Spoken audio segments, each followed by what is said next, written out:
കൂടുതൽ വാർത്തകളും വീഡിയോകളും കാണാൻ ഈ ചാനൽ സബ്സ്ക്രൈബ് ചെയ്യുക. കൂടെ ബെൽ ബട്ടൺ അമർത്തുക. ധനാഭിവൃദ്ധിക്കും ഐശ്വര്യത്തിനുമായിട്ട് നമുക്ക് രാമായണത്തിലെ ജടായു സ്തുതി പാരായണം ചെയ്യാം. കർക്കിടകം തീരുന്നതിന് മുമ്പ് ജടായു സ്തുതി പാരായണം ചെയ്ത് നമുക്ക് ഐശ്വര്യപരമായിട്ടുള്ള ധനാഭിവൃദ്ധി ഉണ്ടാക്കാൻ സാധിക്കും.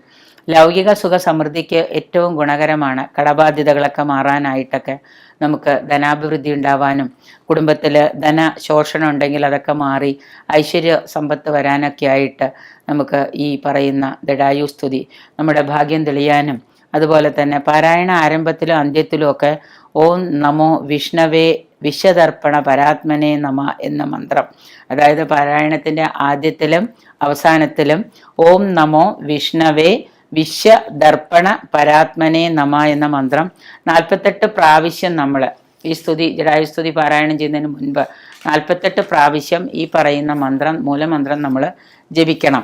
ഇനി ഒപ്പം തന്നെ ഈ മൂലമന്ത്രം ജപിക്കുമ്പോൾ നമ്മൾ പാരായണം ചെയ്യാൻ ഇതുവരെ നമുക്ക് സാധിച്ചിട്ടില്ല എങ്കിൽ ഏതെങ്കിലും ഒരു വ്യാഴാഴ്ച തുടങ്ങിയിട്ട് 18 ദിവസം 2 നേരവും നമുക്ക് ഇത് പാരായണം ചെയ്യാം.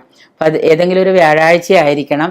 2 നേരവും 18 ദിവസം നമ്മളിത് പാരായണം ചെയ്താൽ നമുക്ക് കുടുംബത്തിൽ ധനാഭിവൃദ്ധിയും ഐശ്വര്യവും സമൃദ്ധിയും ഒക്കെ ഉണ്ടാവും. ഓം നമോ വിഷ്ണവേ വിശ്വദർപ്പണെ പരമാത്മനെ നമ എന്നാണ് മന്ത്രം. അത് 48 പ്രാവശ്യം ജപത്തിന് മുൻപും പാരായണത്തിന് മുൻപും പാരായണ ശേഷവും നമ്മൾ മുമ്പും പിമ്പും നമ്മളിത് ഈ മന്ത്രം 48 പ്രാവശ്യം ജപിക്കണം. അത് 18 ദിവസം 2 നേരവും വെച്ചിട്ട് നമ്മൾ ജപിച്ചാൽ നമുക്ക് തീർച്ചയായിട്ടും ഈ കർക്കിടക മാസത്തിൽ ഒരുപാട് ധനാഭിവൃദ്ധിയും കാര്യങ്ങളും ഒക്കെ വന്നു ചേരും. ചിലപ്പോൾ ഇപ്പോൾ ഈ കർക്കിടകത്തിൽ നമ്മൾ അത് പാരായണം ചെയ്ത് അതിൻ്റെ ഒരു അനുഗ്രഹം വരുന്നത് ചിലപ്പോൾ 1 മാസമോ 1.5 മാസമോ കഴിഞ്ഞിട്ടായിരിക്കാം. ഇൻസ്റ്റൻ്റായിട്ട് രാവിലെ വായിച്ചാൽ വൈകുന്നേരം തന്നെ വരുമെന്ന് നമുക്ക് പറയാൻ പറ്റില്ല. പക്ഷേ ഒരു വ്യാഴാഴ്ച തുടങ്ങി 18 ദിവസം 2 നേരവും ഈ പറയുന്ന മന്ത്രം മൂലമന്ത്രം 48 പ്രാവശ്യം ആദ്യവും അന്ത്യവും ജപിച്ച് പാരായണം ചെയ്ത് കഴിഞ്ഞാൽ തീർച്ചയായിട്ടും നിങ്ങൾക്ക് ധനം വന്ന് ഭവിക്കും.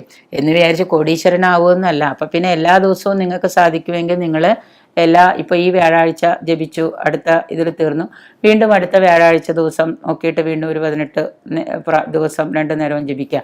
പിന്നെ എന്താണെന്ന് വെച്ച് കഴിഞ്ഞാൽ ചെറിയ തോതിലൊരു വ്രത നമുക്ക് നിർബന്ധമാണ്. മത്സ്യമാംസാദികളൊക്കെ കഴിക്കാതെ ഒരു വ്രതം എടുക്കുന്നത് നന്നായിരിക്കും ഈ പാരായണ സമയത്ത്. അതാണൊരു ബുദ്ധിമുട്ട്.